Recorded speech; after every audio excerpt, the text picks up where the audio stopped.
So for me, I would put that under the strategy of the block. So we've done all different ways of doing it.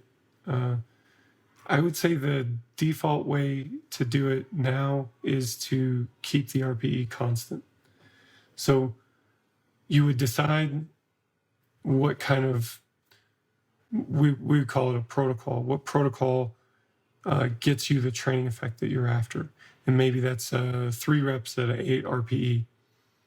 You would do 3 reps at an 8 RPE in that slot each week, progressing through the block. And now, as you get stronger, the weight that you're able to use for 3 reps at 8 RPE goes up, but it's still 3 reps at 8 RPE because that is a particular stimulus.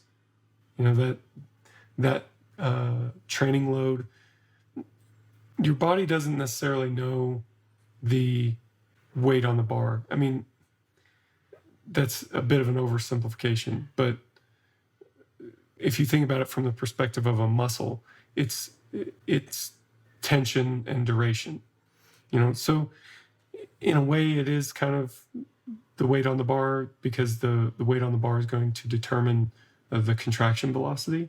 But whether it's plus 10 pounds or minus 10 pounds, is the main thing is that tension and duration for the muscle and the practice of the skill.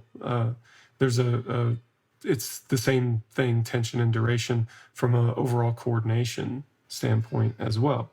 So by keeping that rep and RPE constant, it's the same stimulus.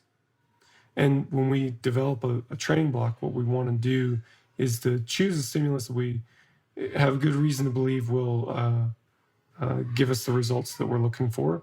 And we continue to use that stimulus over the course of the block.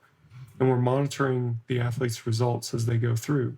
And that teaches us something, you know. So if we do triples at 8 RPE for you and you get a lot stronger, then that tells us something about your body's response to triples at 8 RPE.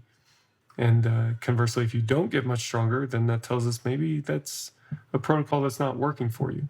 And then we can start to uncover why. But from a practical standpoint, from an implementation standpoint, kind of identifying the phenomenon first is important, probably the most important.